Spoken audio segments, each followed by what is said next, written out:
Mainit agad mga idol ang naging laban sa pagitan ng Barangay Ginebra at Rain or Shine.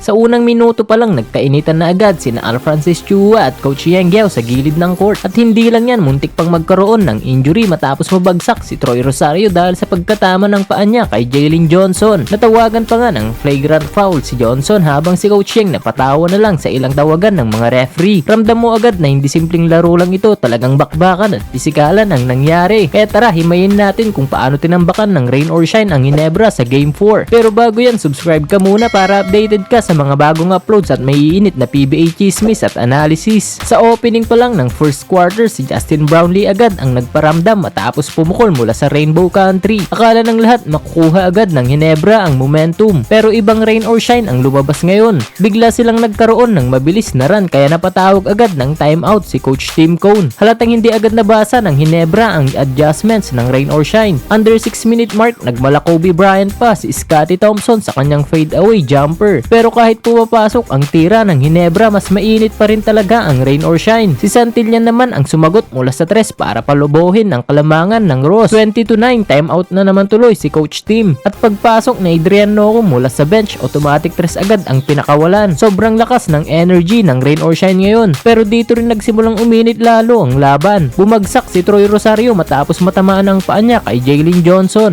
Kita agad ang concern sa bench ng Ginebra habang tinawagan ng flagrant foul si Johnson. At sa sideline, kitang-kita rin ang emosyon ni na Alfrancis Chua at Coach Yang Giao habang nagkakainitan na. Talagang kiskisan kung kiskisan ang laban. Pero kahit physical ang laro, tuloy pa rin ang opensa ng Rain or Shine. Nice offensive rebound para kay Malonzo at na-convert pa niya ito with a foul. Lamang pa rin ang Ross 31-22. Pagdating ng second quarter, parang hindi pa rin tapos ang bangungot ng Ginebra. Kakasimula pa lang ng quarter, timeout agad ang Ginebra matapos pumukol si Adrian Noco mula sa corner 3. Lumobo agad sa 34-23 ang lamang ng Rain or Shine. At dito mo mapapansin na mukhang nakapag-adjust na talaga si Coach Yang Giao. Si Karakot nakabantay kay Holt, si Nocum naman kay Abarrientos. Mas organized na ang switching defense nila at hindi na basta nakakahanap ng open shots ang Ginebra. Umabot pa sa 40-27 ang score matapos isang mabilis na fast break play ng Ross. Napakamot na lang talaga ng ulo si Coach Tim Cone dahil mukhang walang sagot ang Jeans sa energy ng Rain or Shine. Under 6-minute mark,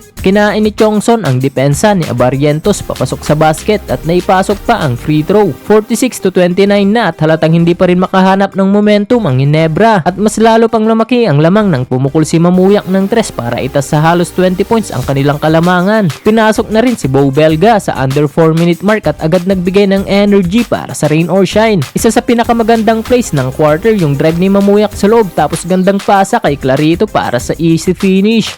Team basketball talaga ang pinapakita ng Ross ngayon. At syempre, hindi mawawala ang crowd favorite moment. Hiyawan ang crowd matapos ang pabandang tira ni Bo Belga. Mas matindi pa doon kung kumpleto pa niya ang free throw. End of first half, tambak ang Ginebra 58-36. Pagdating ng third quarter, pilit pang bumabalik ang Ginebra sa laro. Under 5-minute mark, pamatay sunog na tres mula kina David at Clarito para maputol ang mini run ng Jeans. Pero kahit anong pilit ng Barangay, hirap pa rin silang makahanap ng momentum. Palitan lang ng scoring ang nangyari pero kontrolado pa rin ng Rain or Shine ang laban. Bumaba pa sa 12 points ang hinahabol ng Ginebra matapos ang tres ni RJ Abarrientos kaya napatawag agad ng timeout si Coach Yang. Pero sagot agad si Clarito under 1-minute mark. Iniwan pa niya ang bantay ni Brownlee para easy basket. At dito mo talaga nakita ang depensa ng Rain or Shine. Sobrang disciplined nila hanggang dulo ng third quarter. End of third quarter, 77-65 lamang pa rin ang Rain or Shine. Sa fourth quarter, pilit pa rin hinahabol ni Justin Brownlee ang kalamangan ng Ross. Umabot pa sa 83-70 ang score pero hindi talaga bumigay ang Rain or Shine. At nang pumukol si Karakot ng tres para pigilan ang momentum ng Ginebra, parang doon na tuluyang nawalan ng pag-asa ang Barangay. May 4 na minuto pa sa fourth quarter pero halatang nawalan na ng energy ang Ginebra. Samantala, sobrang compose naman ng Rain or Shine. Hindi na sila nagmamadali sa opensa. Binabagalan nila ang laro at mas pinapahalagahan ang bawat possession. At dito na tuluyang tinapos ng rain or shine ang laban. Final score 97-85. Tabla na ngayon ang serye. Solid adjustments talaga ang ginawa ng rain or shine. Samantala para sa Ginebra, kailangan nilang humanap ng paraan para matulungan sina Brownlee, Abarientos at Scottie Thompson sa scoring. Dahil kapag nagsabay-sabay pumutok ang rain or shine katulad ng ginawa nila ngayon, siguradong mahirapan talaga ang barangay. Kayo mga idol, ano masasabi nyo sa naging laro? Sino sa tingin nyo ang may lamang ngayon sa serye? Comment nyo lang sa baba ang opinion nyo. At kung nagustuhan nyo itong video, huwag kalimutang mag-like, subscribe para updated kayo sa mga bagong PBA recaps, chismis at analysis.